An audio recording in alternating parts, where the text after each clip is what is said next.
சாய்ராம். இன்றைய நாளுக்கான பிரார்த்தனை. முதலாவதாக இந்த 2 நாள் ஏன் ஆடியோ வரல அப்படின்னா, எனக்கும் கொஞ்சம் கோல்டு லைட்டாக வந்துட்டு இருந்தது. அதனால் சரியாக கொடுக்க முடியல. காஃப் அதிகமாக இருந்தது, அதனால் கொடுக்க முடியல. அதே மாதிரி நம்ம சாயண்ணாவுக்குமே கோல்டு ஃபீவர் எல்லாமே சேர்ந்து இருந்ததுனால 2 பேர்த்துக்குமே கொஞ்சம் இதுவாகிடுச்சு. மற்றபடி இன்றைய நாளில் இருந்து வரக்கூடிய பிரார்த்தனை எல்லாமே தெளிவாக வரும். நாளுக்கு நாள் நம்மளுடைய அந்த பிரச்சனையோட தாக்கம் குறைஞ்சிக்கிட்டே இருக்குதுன்றத நம்ம எல்லாராலையுமே உணர முடியுது. அது எப்படின்னா, ஒரு பிரச்சனையை நம்ம அணுகக்கூடிய முறையில் தான் அந்த பிரச்சனை நம்மளை விட்டு விலகணுமா இல்லை நம்ம கூடவே வரணுமான்றதை முடிவு பண்ணும். அப்படி இருக்கும்போது எந்த விதமான பிரச்சனைகள் வந்தாலும் கஷ்டங்கள் வந்தாலும் நம்மளாக இருந்து தான் செயல்படுறோமா, இல்லை நம்மளுக்கு பின்னாடி யாராவது இருக்காங்களா, இல்லை நம்மளுடைய மாயையின் சக்தி மூலமாக சில விஷயங்கள் எதுவுமே புரிஞ்சும் புரியாத மாதிரி நம்ம முடிவெடுக்கிறோமா, இந்த மாதிரியான நிறைய விஷயங்கள் நம்மளுக்குள்ள ஓடிட்டே இருக்கு. அப்படி இருக்கும்போது எந்த விதமான கஷ்டங்கள் வந்தாலுமே அதை தாண்டி போகக்கூடிய மிகப்பெரிய சக்தியாக நம்மளுடைய ஆத்மாவில் இருக்கக்கூடிய சாயப்பா வேலை செய்ய தயாராக இருக்கிறார். ஆனால் நம்மளுடைய மனசும் மைண்டும் சேர்ந்து ஒரு விஷயத்தை செய்யலான்னு நினைக்கும் போது மைண்டு ஒரு மாதிரியான விஷயம், அதாவது மூளை, மனசு ஒரு மாதிரியான விஷயத்த பண்ணலான்னு சொல்லும்போது இந்த 2 விஷயத்தில் எதை பண்ணலாம் அப்படின்னு யோசிக்கிறதுலையே உங்களுக்கு ஒரு நாளில் இருக்கக்கூடிய நேரத்தில் பாதி நேரம் வருது, அதுலேயே போயிடுது. மீதி பாதி நேரத்தில் ஒரு கரெக்டான ஒரு முடிவை எடுத்து செயல்படுத்தலான்னு போனால் அந்த நாளுக்கான நேரம் சீக்கிரமாகவே முடிஞ்சிருது. அப்படி இருக்கும்போது எந்த விதமான கஷ்டங்கள் வந்தாலுமே அதை சமாளிக்கிறதுக்கு நீங்களா இருக்கிறீங்களான்றத ஒரு வாட்டி பரிசோதிச்சு பாருங்க. அப்படி இருக்கும்போது நீங்களா இருக்கிறீங்க அப்படின்னா அதில் எந்த விதமான எமோஷ்னலும் இருக்கக்கூடாது, எந்த விதமான அட்டாச்மெண்ட்டும் இருக்கக்கூடாது. நீங்கள் அந்த பிரச்சனையை 3வது ஆளாக இருந்து யோசிச்சு பார்த்து எந்த விதமான நியாயமான ஒரு சொல்யூஷன் உங்களுக்கு அங்கே தோணுதோ அதை ஒர்க் அவுட் பண்ணிங்கன்னா மட்டும்தான் அந்த பிரச்சனையிலேருந்து நீங்கள் கூடிய விரைவில் வெளியில் வர முடியும். அது பொருளாதாரமாக இருக்கட்டும், வாழ்க்கை பிரச்சனையாக இருக்கட்டும், குடும்ப பிரச்சனையாக இருக்கட்டும், எதுவாக இருந்தாலுமே அந்த பிரச்சனையை நம்ம அணுகக்கூடிய முறையில் தான் அந்த பிரச்சனையோட தாக்கம் குறையுதுன்றதை நம்ம எல்லாருமே நம்புகிறோம். அப்படி இருக்கும்போது நம்மளா என்றைக்குமே உணரணும், நம்ம எந்த விதமான கஷ்டங்களாலையும் பிரச்சனைகளாலையும் நம்மளோட மூளையும் மனதும் சோர்வடையக்கூடாது. அப்படின்னா அந்த எதிர்மறை எண்ணங்கள் நம்மக்கிட்ட வராமல் இருக்கணும் அப்படின்னா நம்ம சாயப்பா கிட்ட நெருங்கணும். நம்ம சாயப்பா கிட்ட நெருங்க அவருடைய ஸ்மரணை, அவங்களுடைய ஒரு விதமான ஸ்மரன் தன்மை, இது எல்லாமே நம்மளுடைய ஆத்மாவில் கலக்கும் போது நாளுக்கு நாள் நம்மளுடைய எதிர்மறை எண்ணங்கள் நம்ம ஆத்மாவை விட்டு காணாமல் போகிறது. அப்போ நேர்மறை எண்ணங்களை மட்டும் வச்சு ஒரு பிரச்சனையவோ, ஒரு செயலையோ, ஒரு வேலையையோ, ஒரு கடமையையோ நாம் முன்வைக்கும் போது அதற்கு ஏற்ற மாதிரி சில விஷயங்கள் மாறி நம்முடனேயே வருகிறது. அதற்கு ஏற்ற மாதிரி நம்மளுடைய மைண்டையும் மனசையும் மாற்றி நம்மளுடைய ஆத்மாவை சாயப்பா கிட்ட ஒப்படைக்கும் போது நாளுக்கு நாள் நம்மளுக்கு இருக்கக்கூடிய தாக்கம் நேர்மறையாக இருக்கிறது. அந்த வகையில் இதே மாதிரியான நேர்மறை எண்ணங்களோட இந்த பிரார்த்தனை நம்ம செய்ய ஆரம்பிக்கலாம். இன்றைய நாளுக்கான பிரார்த்தனை. முதலாவதாக அங்கமுத்து அண்ணா, இவங்களுடைய குழந்தை பெயர் தமிழழகி. கடந்த ஒரு வாரமாக இரவு உணவு சாப்பிட்டதுக்கப்புறம், அதாவது நைட்டு டின்னர் சாப்பிட்டதுக்கப்புறம் வாமிட் வருது அந்த குழந்தைக்கு. அதனால் கொஞ்சம் ஒரு டயர்டாகவே இருக்கிற மாதிரி ஒரு விஷயம் இருக்குதுன்னு சொல்லியிருக்காங்க.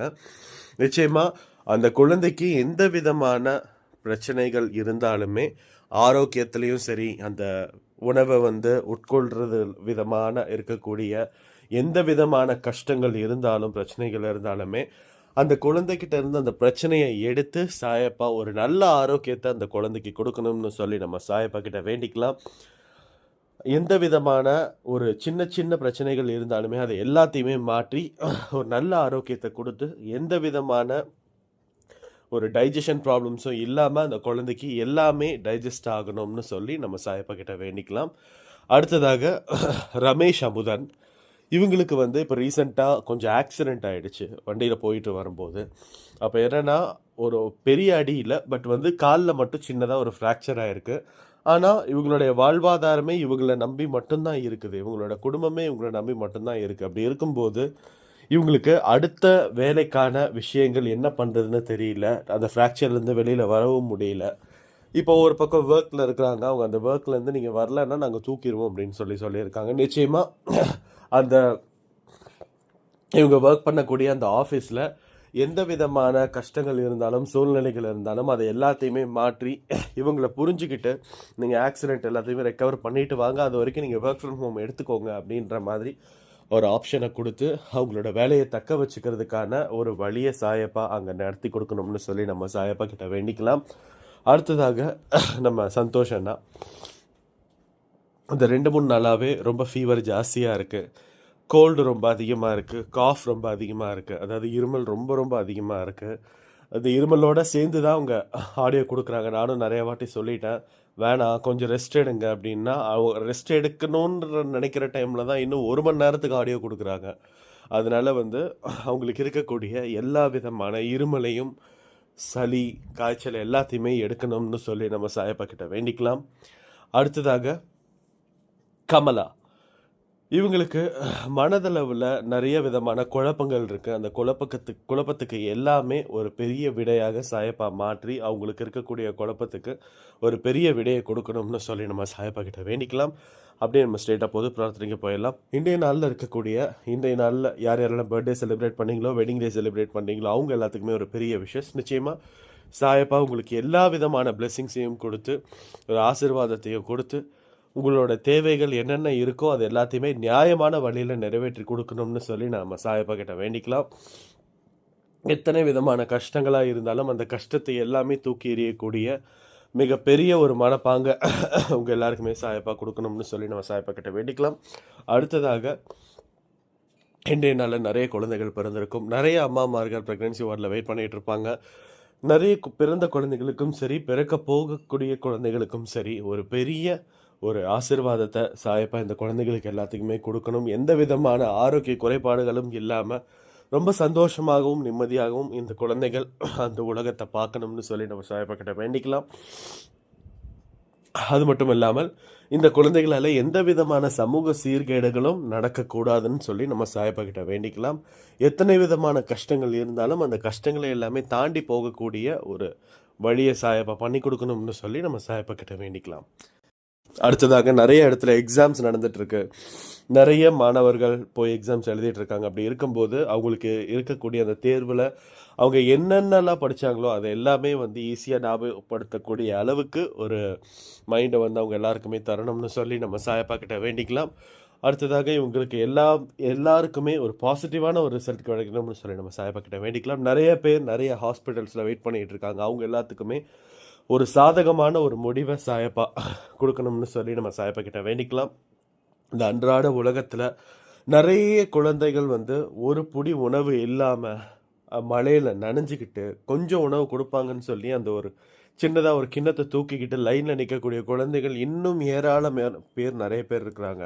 நம்ம என்றைக்குமே நம்மளுடைய உணவில் ஒரு புடி உணவை நம்ம வேஸ்ட் பண்ணும்போது நம்ம நினச்சிக்கணும், இந்த ஒரு புடி உணவுக்காக நிறைய குழந்தைகள் நிறைய விதமான நாட்டில் கஷ்டப்பட்டுட்டு இருக்கிறாங்க அப்படின்றத. ஏன்னா நம்மளோட தேவைக்கு தாண்டி ஒரு விஷயத்த நம்ம உணவை சாப்பிட்றதே இன்னொருத்தங்களோட உணவை நம்ம சாப்பிட்றதுக்கான சமம்னு சொல்லி சொல்கிறாங்க.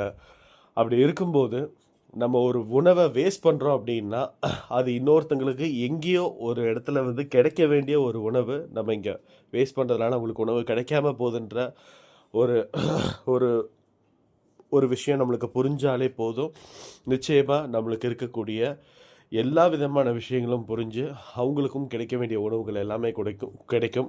அது மட்டும் இல்லாமல் அன்றாட குழந்தைகள் எல்லாத்துக்குமே இன்றைக்கி ஏதாவது ஒரு மூலமாக அந்த உணவு அந்த குழந்தையோட வயிற்று பசியை சாயப்பா போக்கி கொடுக்கணும்னு சொல்லி நம்ம சாயப்பா கிட்ட வேண்டிக்கலாம். இந்த பதிவை கேட்டுட்டு இருக்கக்கூடிய ஒவ்வொருத்தங்களுக்கும் ஒவ்வொரு விதமான பிரச்சனை இருக்கும். அந்த விதத்தில் உங்களுடைய மன பிரார்த்தனைகளை எல்லாமே சாயப்பா நிறைவேற்றி கொடுக்கணும்னு சொல்லி நம்ம சாயப்பா கிட்ட வேண்டிக்கலாம்.